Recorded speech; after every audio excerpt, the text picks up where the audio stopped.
Ok, vamos a continuar con donde nos habíamos quedado. Hoy vamos, ya dijimos los dos tipos de introducción que podemos hacer. Hoy vamos a ver ya hablamos ah, hablando del contexto, puede ser una introducción o hablando del autor del libro o del personaje en sí. Tal vez también podemos iniciar con un incidente personal. El predicador podría despertar interés para la enseñanza de este precioso texto si pudiera contar, por ejemplo, de un modo gráfico y vivo de un hombre o mujer quienes han venido muy cargados. Supongamos con una gran o una carga de leña y lo feliz que fue cuando tal persona, para esa persona poner su carga sobre otro, quizá el marido o un hijo que salió en su auxilio. Ahora, esta ilustración carece de interés y el predicador no puede decir que es un incidente de su propia experiencia, pero y por su honradez como servidor y como cristiano no puede decir como si fuera su propia, ah, como si fuera su propia situación que le pasó, ¿verdad? Es si le ha sucedido, él sabe de eso. Número 4, haciendo referencia a un hecho de actualidad, por ejemplo, el descubrimiento de la bomba atómica. Bien podríamos empezar diciendo que desde que descubrió ese artefacto, la humanidad ha estado viviendo una pesada carga de temor sobre su corazón. De ahí podemos desarrollar la doctrina del texto.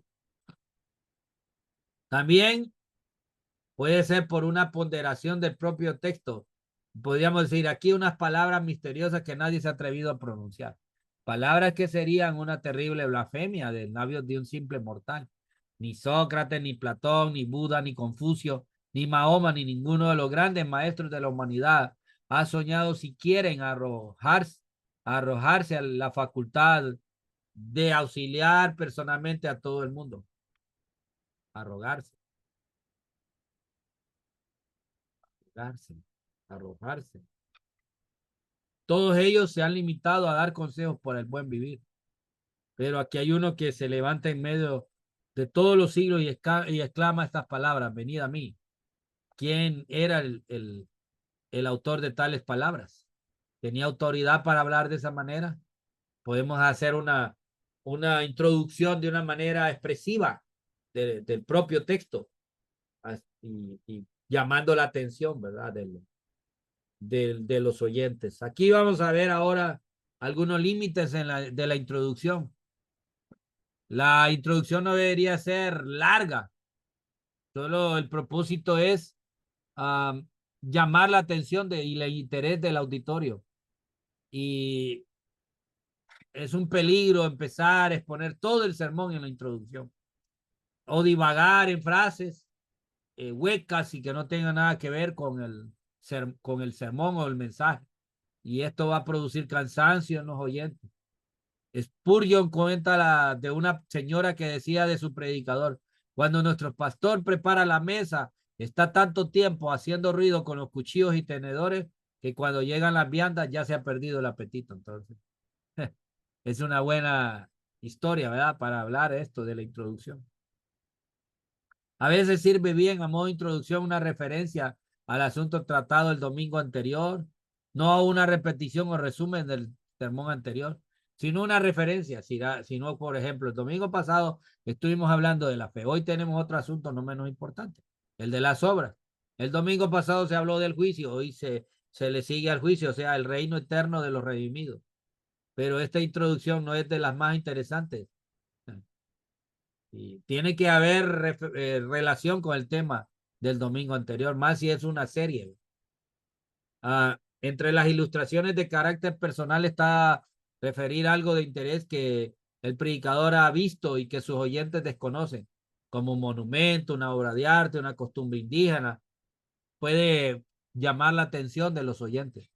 El doctor Torrey dice que ha usado como introducción de un sermón que ha predicado un sinfín de veces y con el cual ha ganado millares de almas, la descripción de un cuadro que vio en una galería de pinturas de Europa, de modo que acostumbraba a decir que su viaje a Europa había quedado bien pagado por el interés despertado por ese medio. Al público siempre le gusta aprender y por esto el predicador que viaja y lee mucho cada vez va a ser más interesante.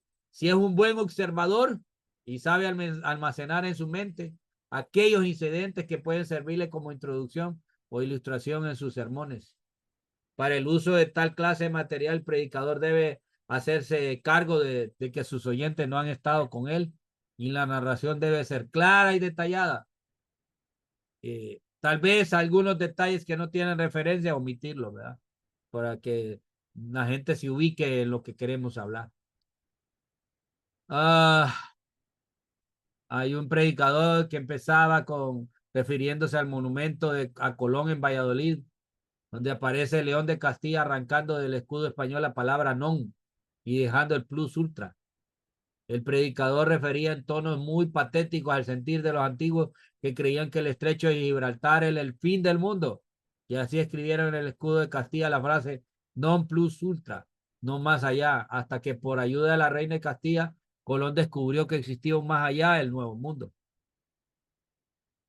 Esa ilustración puede ser usada provechosamente como introducción a causa del interés que despierta, pero es necesario recordar que su carácter solo es para introducir. Y una vez presentada la ilustración, no se puede acompañar de consideraciones concluyentes como, del mismo modo, Cristo, el que es llamado el León de Judá, nos ha hecho evidente la existencia de un mundo más allá y nos ofrece una gloriosa esperanza de la vida eterna. Que esto es más para el final que para el principio. Por eso si queremos usar una ilustración como esta para introducir el sermón, no podemos agotar desde el principio esas consideraciones naturales, eh, sino decir, los hombres piensan que no existe nada más allá de la muerte, como los antiguos han puesto un escudo en sus vidas, la marca León Plus Ultra. Pero puede conformarse en el corazón con tan triste esperanza. ¿Será verdad que no existe nada más allá que la tumba? Entonces, si empezamos a traer afirmaciones de conclusión al principio, en la introducción, la gente va a cansarse en todo el sermón y va a perder toda la atención. Entonces, en muchas mejores condiciones de mente y espíritu de parte de los creyentes, de los oyentes, podrá dejar caer la conclusión. Ciertamente Cristo ha venido a darnos una gloriosa esperanza y la tenemos asegurada por tales y tales pruebas, las que van a ser expuestas en el curso del sermón. Entonces, hablando de esto, ¿verdad? De la conclusión, podemos hacer una introducción con una expresión que nos lleve a los puntos que vamos a hablar en el tema y lo vamos a exponer en todo el sermón. Entonces, esa es una buena introducción que va a llamar la atención de los oyentes. Y hay predicadores que empiezan a lanzar exhortaciones al arrepentimiento y a convertirse desde la introducción misma. Hay algunos que ya desde el principio. Es cierto que uno va a predicar para que las almas ganen, para que las almas entreguen su vida a Cristo, pero a veces trae problema eso en las personas, ¿no? A veces, ¿verdad? También, vamos,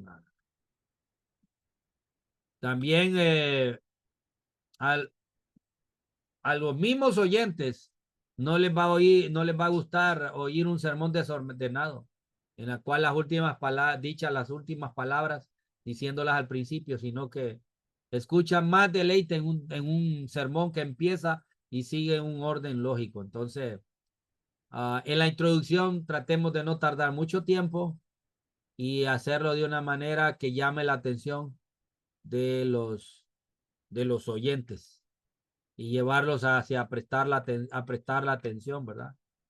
De una manera clara, de una manera eh, en orden cronológico. No sé, hermano César, si tiene preguntas hasta este momento.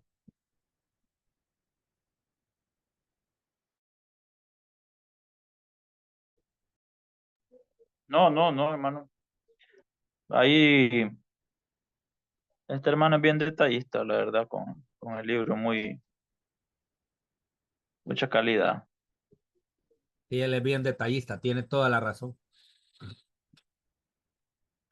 Y a veces son errores que se cometen, ¿va? Y uno los oye en los predicadores, tanto de estos errores, y a uno y uno dice, ¿por qué no me gusta este sermón? ¿Por qué? Y a veces no es la persona, ¿verdad? No es que la persona le cae mal, es la manera como lo presentó y se vuelve tedioso. Y una vez que se vuelve tedioso, nadie le va a prestar atención y no va a lograr el objetivo, el sermón, ¿verdad? Nunca va a lograr el objetivo que queremos. Ah, y vamos a continuar entonces ahora con la conclusión.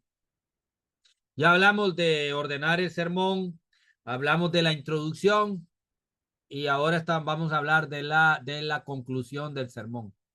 Si empezar es importante, terminar también es muy importante. Y especialmente terminar a tiempo, no quedarnos a medias, ¿verdad? Y no quedar que los oyentes no entendieron y no vieron de una manera cronológica. Entonces la conclusión es muy importante. Algunos no encuentran la manera de terminar y empiezan a divagar, repitiendo exhortaciones más o menos de lo que dijeron, hasta que el momento que el público, en vez de sentirse conmovido por esos llamamientos, solo desea que el predicador termine. Di lo que tengas que decir y termina cuando lo hayas dicho, es el consejo de todos los maestros en la predicación. No empecemos a hablar de otras cosas porque vamos a desordenar todo. Si fue corto el tiempo y si ahí terminó, no sigamos dándole vuelta y dando vueltas, porque la gente, todo lo que habíamos hecho bien, lo vamos a tirar a la basura. Ahora, ¿cómo se tiene que terminar? Hay varios métodos para hacer la conclusión. Primer método que nos explica el escritor es el método recapitulativo. O sea, ¿qué es esto? Recapitular o hacer una recapitulación de los puntos principales del sermón. No vamos a volver a explicar los puntos, sino solo mencionarlos para dar el énfasis al pensamiento final que va a ser el llamamiento o exhortación. Podemos iniciar con un puesto que supongamos que el sermón ha sido sobre los privilegios del rebaño de Cristo que tenemos en esta página.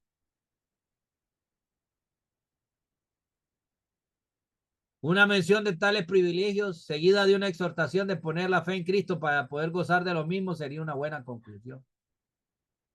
Podemos abusar hasta un versículo, ¿verdad? Lo propio diremos sobre el bosquejo del Salmo 23 del que le sigue, que lleva por título ganamos, lo que ganamos por la fe en Cristo. Y en cambio, el bosquejo, el poder de la oración basado en Hechos 4 y 5, no permite una conclusión basada en los puntos principales, que son calidad, la oración apostólica y resultados de esta. Vamos a buscar otra fórmula de recapitulación basada en los subtítulos y no en los puntos principales. Por ejemplo, si nuestras oraciones son definidas, tienen un motivo especial. Si son unánimes con nuestros hermanos y hechas con fe, apoyándonos sobre las promesas de la Sagrada Escritura, vamos a recibir sin duda los mismos privilegios y recompensas que obtuvieron aquellos discípulos. Gozo y valor por encima de todo, el don del Espíritu Santo. Entonces, tal vez no vamos a hacer una recapitulación de los puntos principales porque no tienen sentido, pero sí podemos usar los puntos secundarios o los subpuntos o subtemas o sería aquí uh, subtítulos, perdón, y subpuntos también. Todo el desglose del punto principal o de los puntos de los temas principales que estamos hablando. La forma recapitulativa no es indispensable en todos los sermones. Podemos también terminar el comentario de Filipenses 4 diciendo, en vista de los grandes privilegios del creyente y ante la realidad de las cosas que Dios nos ha prometido, ¿quién no querrá ser como el apóstol Pablo? ¿Por qué hemos de serlo? ¿Qué nos hará desistir de tal propósito? ¿Será el temor o la pobreza o el menosprecio? ¿Lo habría sufrido el apóstol?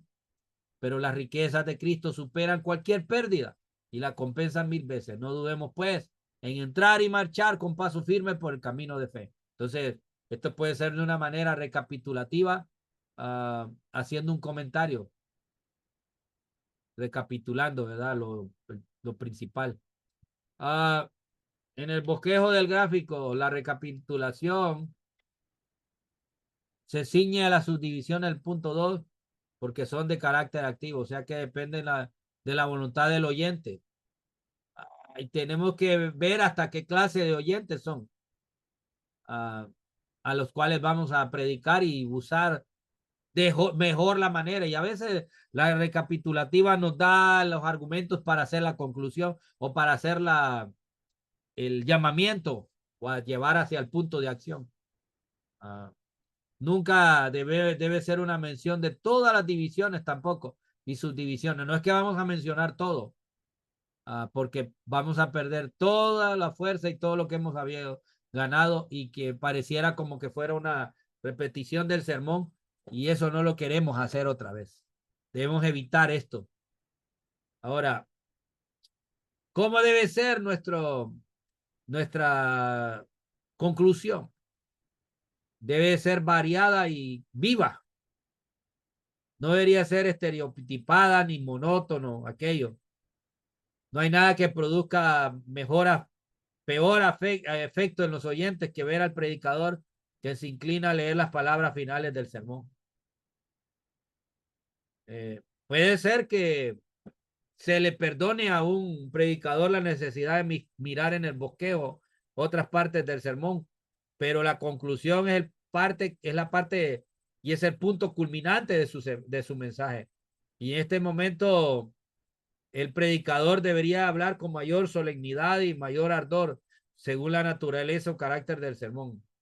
Y es entonces cuando su corazón debe desbordarse de tal modo que el auditorio sienta que el predicador está no leyendo unos pensamientos escritos en su oficina, sino bajo el impulso del Espíritu Santo, tratando de penetrar con la palabra en los corazones de las personas. Debería ser algo variado y vivo. Por eso que hay que evitar Por eso hay que evitar en este momento el pronunciar frases vagas y con poco sentido. Hay predicadores que han notado que hay más facilidad de expresión al terminar el sermón. Pero también no debe confiarse en su facilidad de palabra en este momento solemne y decisivo. Tiene que dar algunas frases bien estudiadas que concreten el mensaje y lo hagan incisivo en el corazón. Deberíamos de pensar en qué palabras vamos a decir. Y no debe limitarse tampoco a lo que tiene escrito, ¿verdad?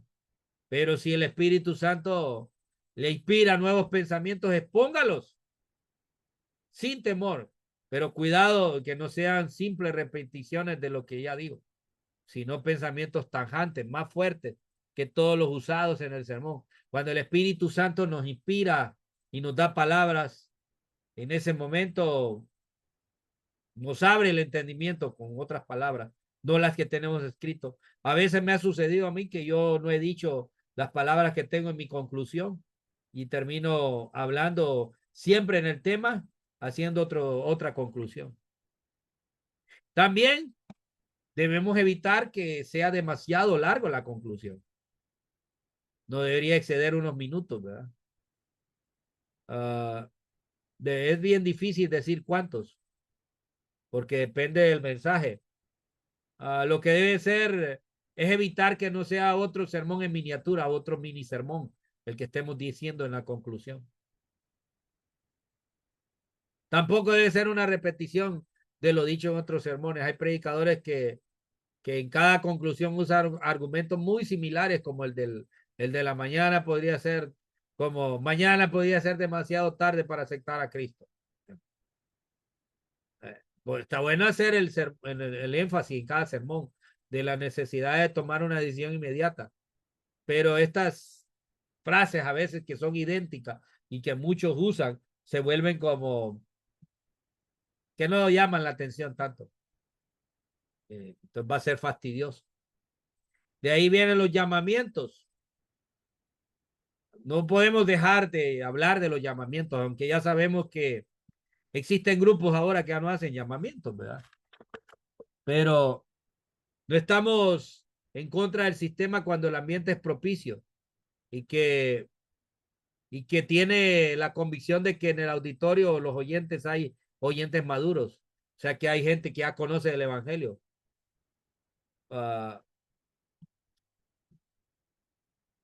En tales casos, el llamamiento puede ser una bendición del cielo para las almas que tal vez no han entregado su vida a Cristo. Pero no debemos de insistir, insistir, insistir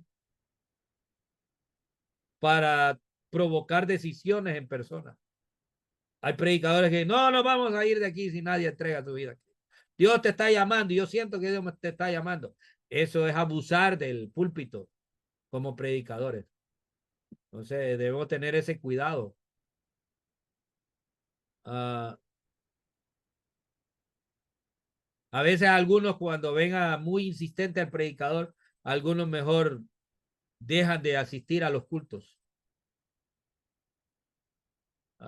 Es bien complicado esto, ¿verdad? Hay que tener cuidado con el llevar al extremo esto también. El escritor nos dice que recuerda un caso de una persona que felicitaba a los creyentes por haberse levantado manifestando aceptar a Cristo, la cual él respondió, no, yo no entiendo de esas cosas, pero me daba lástima ese pobre señor que nos pedía que nos levantáramos con tanta insistencia. Entonces, no hay que insistir y sobre insistir en algo. El Espíritu Santo tiene un momento y usted debe saber cuándo es ese momento. Y hacerlo demasiado largo el llamamiento también no es bueno, ¿verdad? No es una buena costumbre. También evitemos esa frialdad, como evitar los excesos en este momento. Ni la gritería extrema, ni las señales evidentes de ni la gritería excesiva, ni la insistencia excesiva. Son señales de que el Espíritu Santo está obrando ahí. Y alguna gente hasta va a quedar con temores, ¿verdad? Uh, dejémonos conducir por el Espíritu Santo. Recordemos que el Espíritu Santo, nadie nos ha inducido a nosotros a empalagar a la gente, sino que Él tiene su propósito de llevar las almas a Cristo. Debemos de dejarle que Él sea el que lo haga, no nosotros. A veces una conclusión fastidiosa puede ser una piedra de tropiezo en el corazón mejor impresionado en el corazón que fue impresionado por un sermón. Es preferible que queden los oyentes con deseos de oír más cuando el sermón ha sido bueno, que no que las buenas impresiones se borren por una inclusión o una conclusión desafortunada o una conclusión desafortunada y desastrosa. Aquí hay los siguientes consejos prácticos que da el escritor. Primero, cualquiera que sea su forma de conclusión, hágala de una manera adecuada, de acuerdo al mensaje, que no sea un nuevo sermón o un mini sermón, sino aplicando prácticamente verdades expuestas. Segundo, no use frases estereotipadas o repetidas en la conclusión de cada sermón. No ande usando palabras de otros como para concluirse el sermón. Hay palabras que ya están, como diríamos, quemadas por otros predicadores. Tratemos de evitarlas. De ahí sea breve, no escriba círculos y más círculos y no ande repitiendo. Entonces, hay que tener ese cuidado. Mejor que la gente quede con ganas. También acentúe el lado positivo más que el negativo. En la conclusión, tal vez hablamos de algunas partes negativas, pero no terminemos con esas partes negativas o palabras desalentadoras. Siempre el mensaje del Señor y del Evangelio es un mensaje de esperanza. Tratemos de levantar los corazones a lo positivo, a lo bueno, a las promesas de Dios, por muy grave o solemne que haya sido el sermón. Entonces, es mejor una conclusión que llame al corazón de las personas. Quinto, haz la conclusión personal, pero no abuse haciéndolo excesivamente personal. Su, su, su conclusión, ¿verdad? Número 6, vamos a avanzar aquí. Nunca distraiga la atención ni debilite fuerza en la conclusión con algo, con alguna apología. A veces usamos palabras demasiado difíciles y a veces las usamos en la conclusión. Si el sermón ha sido bueno, a veces esas palabras graves y grandes pueden demostrar a veces que somos pedantes o orgullosos. Si ha sido mediocre, eso va a recalcar los defectos del sermón. Entonces, mejor no distraiga la atención de las personas con apologías y con otras expresiones. La conclusión del segundo libro de los Macabeos produce una impresión penosa y es la mejor prueba de la no inspiración del tal apócrifo. El segundo libro de Macabeos termina con una desgracia y termina de una manera negativa. Ah, por eso hay que tener cuidado, ¿verdad? Con la forma que terminamos. Termine el mensaje con la mayor dignidad y encomienda al Espíritu Santo de Dios lo que ha podido, lo que has podido y sabido hacer. Uh, por eso tenga presente que esas experiencias que a veces les ocurren, no solo con los predicadores mediocres, sino que hasta a veces sucede con los grandes predicadores. Trate de no decir, mire, hermano, yo quería hablar mejor de este tema, pero no me quedó tiempo para predicarlo o estudiarlo más. Eso es lo peor que podemos hacer cuando estamos predicando un sermón. También tratemos de evitar expresiones de humor y chistosas en la conclusión. ¿Por qué? Porque estamos llevando a un punto espiritual de decisión y no sería de una buena manera de concluirlo. Como dice Reynold Rainbow en un artículo titulado Humor y Fe, puede haber risa en el vestíbulo del templo y el eco de la risa en el templo mismo, pero solamente fe y oración y no risa en el lugar santísimo. Esa es la conclusión del sermón, del mensaje. Debe ser algo tal y como debe ser, una palabra de Dios, debe serse con mucho respeto, que la gente no esté riéndose al final de nuestra conclusión. Absténgase de cualquier acto que distraiga la atención. Quitarse, ponerse la gafa, levantar un himnario, el caer una hoja de los apuntes. A veces no son graves. Debemos de evitarlos. También estar viendo un reloj de bolsillo, pulsera. Otros que tal vez no tienen mucho eh, tal vez que no tienen nada que decir, se exceden del tiempo.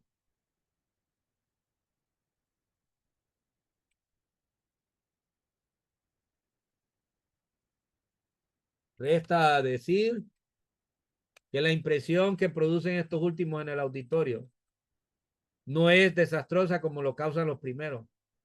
Uh,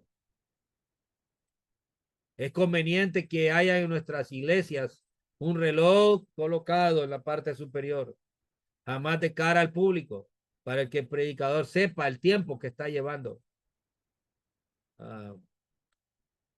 También el predicador, si falta el reloj en el enfrente, el predicador debería de tener su propio reloj sobre el púlpito antes de empezar y así va a evitar estarlo diciendo, estar haciéndolo durante el sermón. Entonces, ahora la iglesia en la conclusión deberían de estar líderes educados acerca de esta solemnidad de la conclusión. A veces hay algunos que distraen la atención.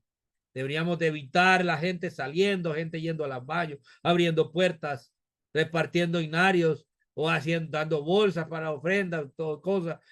En ese momento debe evitarse.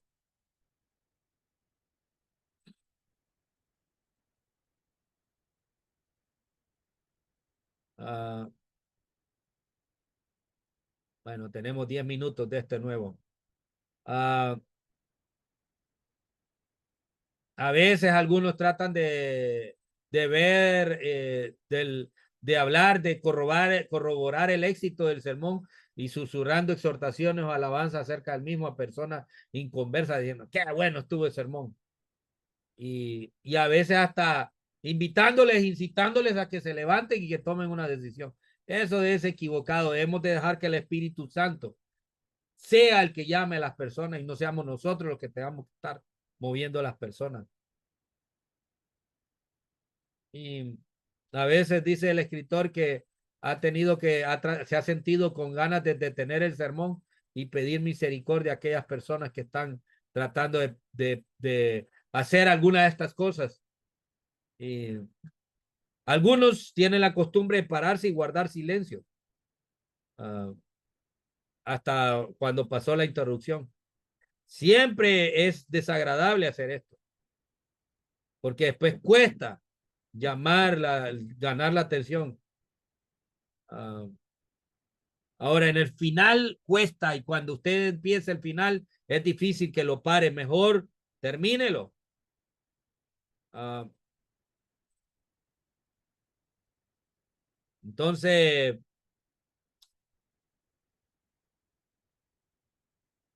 hay algunos consejos que da aquí, ¿verdad? Ahí es necesario hacer énfasis sobre estos detalles en las reuniones de la iglesia. Y a veces hay que hablarlo mejor con los líderes y hablarlo con las personas de la iglesia para que, especialmente en los cultos evangelísticos, la gente sepa cómo debe comportarse. Porque a veces la gente no está bien educada, no está bien enseñada. Y es complicado, ¿verdad? Uh, de esto ya nos va a llevar para la otra clase, que es las clases de estudio bíblico. Y vamos a verlo esta de la otra clase, ya el tiempo se nos ha ido. Pero ha sido una bendición, ¿verdad? Haber avanzado en el material de hoy. Hoy vimos casi 2 clases, ¿verdad? Vamos a ponerle la fecha. Hoy es 12.